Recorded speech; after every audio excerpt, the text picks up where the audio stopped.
안녕하세요. 탄소형제TV의 미니아빠 신이아빠입니다. 저희가 오늘 성탄절을 맞이해서 네. 방문하는 산타 컨셉으로 굉장히 뜻깊은 곳에 나와 있습니다. 네. 오늘 방문한 곳은 바로 사랑 공동체, 우리가 흔히 알고 있는 베이비박스를 운영하고 있는 봉사단체고요. 이제 봉사활동을 하기 앞서서 저희가 이 단체를 운영하고 계신 이종락 목사님과 함께 베이비박스는 어떤 곳이고 어떤 일을 하고 계시고 어려운 건 또 어떤 점이 있으신지 한번 이야기 나눠보도록 하겠습니다. 네. 그러면 이제 안으로 이동해 보시죠. 들어가보시죠. 아우, 춥다.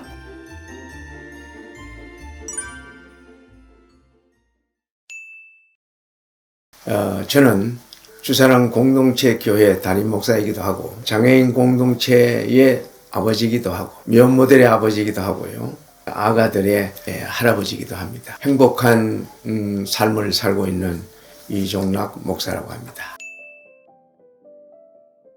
장애인 공동체가 생기고 나니까 대문 앞에 아이들이 많이 들어오고 주차장에도 들어오고 공중전화 박스 밑에 아이들을 자꾸 갖다 놔서 그 이제 받을 때 장애 아이들이 26명 정도 있었어요. 네. 그런데 4월 중순쯤 된 것 같아요. 전화가 와서 새벽에 받아보니까 한숨을 쉬면서 우리 아기가 태어났는데 도저히 키울 수가 없어서 대문 앞에 갖다 놨습니다. 그 소리를 듣자마자 바로 뛰쳐나가서 보니까 그 생선 박스가 안에 있어요. 생선 박스가. 그래서 생선 박스를 열었더니 고양이가 생선 박스를 이렇게 열려고 이렇게 했던 것 같아요. 그래서 열어보니까 갓 태어났고 다운 증후군이었었고 미소가였었고 저체온이 왔어. 갖다 놓은 지 오래됐어요. 그것 때문에 베이비박스가 생겼어요. 자칫 잘못하면 우리 대문 앞 어린이 사체가 발견되겠구나. 그 중에 이렇게 특별히 좀 기억에 남는 아이나 그런 게 있을까요?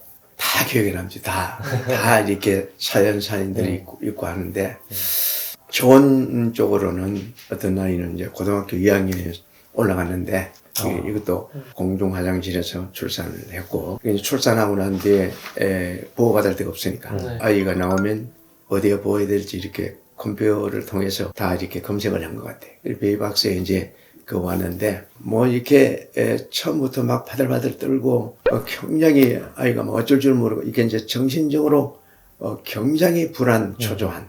그래서 괜찮다 들어와서 얘기를 했어요. 너 잘 왔다. 네가 이 아이를 지켰다. 이 아이만큼 살리기 위해서 여기 왔지 않냐.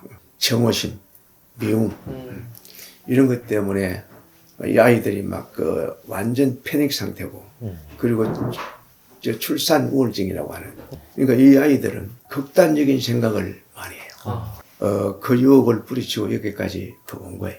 오만 이야기를 다 해요. 참 마음이 아파고 이제 눈물이 나서는데 그 아이 그래 이야기를 다 듣고 이제 마음을 안정을 시켜서 이 아이가 커서 너의 기쁨뿐만 아니라 사회의 기쁨이 되고 나라의 기쁨이 될 거다.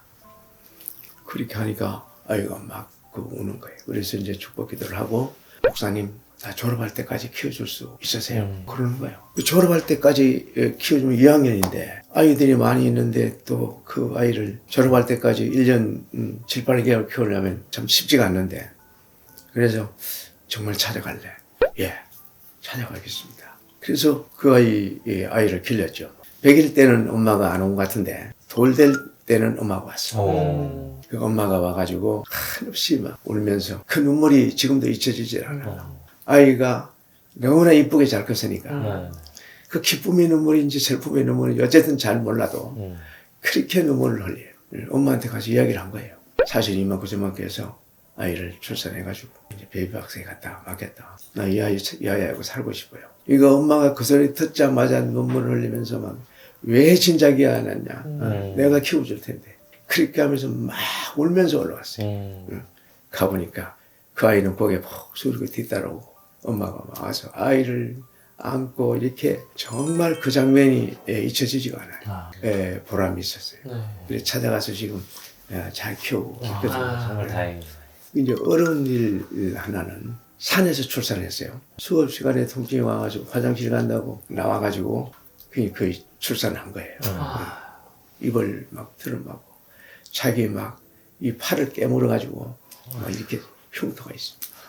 그렇게 그 고통스럽게 아이를 출산해가지고 이제 막 파묻는 거예요. 그 바로 나오면 아이를 파묻으면 이렇게 울지도 않잖아요. 이 아이를 파먹고 있는데 아이가 울더라는 거야. 그 아이는 살라고 울은 거예요. 그러니까 엄마가 울음소리를 듣고 도저히 파묻을 수가 없는 거야. 막 싸가지고 탯줄을 막 그대로 달고 하혈을 하면서 데려왔어. 그때 많이 울었어요. 이런 아이들이 왜 이렇게 할 수밖에 없을까? 그러게요. 굉장히 마음이 아팠죠. 많은 분들은 베이비박스를 아시는 분들도 그렇고 저희도 사실 목사님 말씀 듣기 전까지는 아기들을 그냥 맡기는 곳이라고 생각을 했지만 결국은 이제 엄마와 함께 살아갈 수 있도록 도와주시는 것까지 네. 생각하신다는 점에서 이 부분을 많은 분들이 아셔야 될 것 같아요. 왜냐면 그냥 일각에서는 아직도 이제 베이비박스 때문에 아기를 유기하는 거다 이렇게 말씀하시는 분들이 있잖아요. 그래서 그런 분들한테 한 말씀 좀 해주실 수 있을까요? 베이비박스는 유기를 조정한 데가 아니고 유기하지 말라는 데예요. 유기하지 말고 안전하게 갖다 놓으면 애기도 엄마도 살 수 있다. 네. 그래서 아이를 살리기 위한 박스이기 때문에 그 사람들이 한 번도 와보지도 않고 자기 생각으로 하는지 남의 말을 듣고 이야기하는지는 잘 모르겠어요. 그 사람들이 정말 알면 그런 소리를 못 할 거예요. 정말 많은 분들의 도움이 필요할 것 같고 또 1년에 들어가는 돈도 사실 엄청 무지막지할 것 같은데요. 인력은 항상 부족하죠.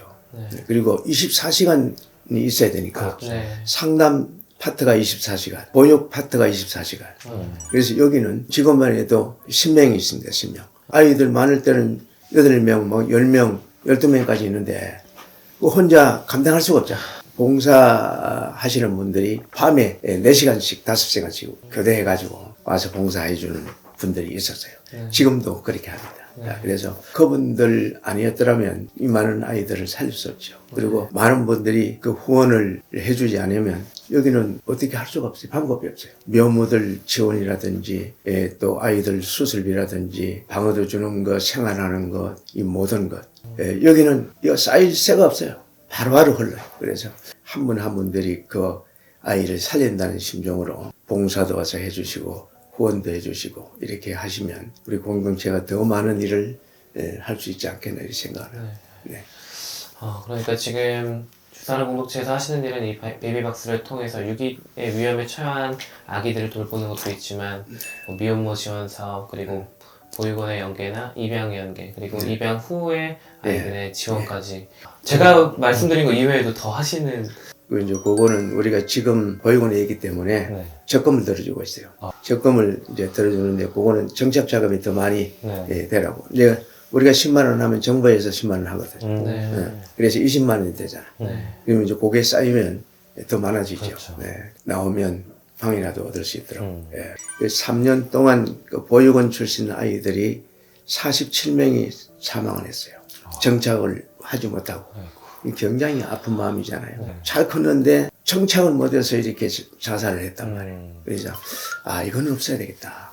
이거는 정말 나라에서 이거는 적극적으로 보호를 해야 되겠다. 이런 생각이 들어서 그래서 사회적 기업을 하려고 그러고 자립할 수 있는 어떤 사업을 할까 하는 그 우리 사업팀이 지금 고심을 하고 있습니다. 지금. 이제 마지막으로 질문 드리고 싶은 거는 이제 운영을 하면서 이제 현재 가장 어려운 점 그리고 가장 난관에 봉착해 있는 것들은 어떤 것들이 있는지 어떤 도움이 있으면 좋겠다고 생각하시는지 이제 엄마들이 이 3년 동안 지원을 하니까 맞춤 베이비 키트를 만들어요. 어린아이는 어린아이 거를 줘야 되고 또 큰아이는 큰아이 거를 줘야 되고 또 엄마들이 필요한 것 생활 가구까지 다 부탁을 해요. 그래도 엄마들이 아이를 끌어안고 아이만 이뻐할 수 있는 환경을 만들어 주려면 한없이 부족해요. 그 다 못 해주는 게 마음이 아파요. 우리 이제 또 장애 아이들도 수시로 이제 수술을 해야 되니까 중환자실에 들어가니까 그게 수술비가 안 나오는 게 아니고 많이 나와요. 그렇죠. 우리 또 직원들의 월급이 다른 데에 보자 한참 부족합니다. 그전에는 직원들이 막 자주 바뀌었어요. 근데 지금은 오히려 이분들이 내 사명이라고 생각하고 헌신하는 마음으로 그렇게 해주니까 그래도 이렇게 잘 보존이 되고 있어요. 그래서 항상 나는 이분들한테 미안한 마음이 많고 그 엄마들에게도 미안한 마음이 많고 이런 미안한 마음 때문에 항상 또 마음이 아프죠. 혹시 그런 굉장히 어려움을 갖고 있는 친구들에게 혹시 해주고 싶은 말씀이 있으신지 궁금합니다. 만약에 막 두려움에 떨고 그 힘들어하고 고통스러운 그 자리에 있으면 그 아이를 안전하게 출산할 수 있도록 여기에 와서 있어도 됩니다. 여기 우리 방이 있어요. 엄마들이 출산할 때까지 와서 보호를 받고 그리고 출산도 그러니까 아무 부담 없이 출산을 해줍니다. 출산할 수 있도록 그렇게 했으면 좋겠고요. 정말 키울 수가 없고 정말 보호할 수가 없으면 베이비박스에서 안전하게 보호해서 엄마가 허락하면 입양까지 보낼 수 있는 네. 그런 준비가 되어 있으니까 네. 이 아이 때문에 극단적인 생각을 하거나 다른 어떤 생각으로 막 고민하고 있거나 그런 분들은 거기에서 벗어나면 좋겠어요. 네. 네. 저희 형제가 가지고 있는 직업의 어떤 책임감 이런 것들을 다시 좀 느낄 수 있게 그런 것 같았고요. 저희가 이렇게 기부하거나 남을 도와드리는 영상을 이제 연말 특집으로 좀 하고 있었는데 그렇게 하는 이유 중에 하나가 후원이라고 생각하면 돈으로 해야 된다라고만 생각하시는 분들이 네. 많아요. 그래서 내가 먹고 살기 힘든데 어떻게 누굴 도와주냐 이 생각 때문에 지금 어떤 기부금이나 후원들이 날이 갈수록 좀 줄어들고 있는 게 실정이라고 저는 알고 있거든요. 많은 분들께 알려드리고 싶은 거는 다양한 방법으로 어려운 사람들을 도와줄 수 있는 방법이 있다. 그걸 알려드리고 싶어요. 그래서 목사님 말씀 들어보니까 어떤 정책적인 도움도 필요하지만 아이를 돌볼 수 있는 분들이 할 수 있는 도움 아니면은 꼭 분유 기저귀가 아니라 가구 같은 거나 이런 생활용품들에 도움을 줄 수도 있고 이런 많은 부분들의 도움을 다양한 분들이 주실 수 있다 그런 걸 느낄 수 있어서 오늘 그 어느 때보다 좀 뜻깊은 대화를 나눌 수 있었던 시간이지 않았나 생각이 듭니다.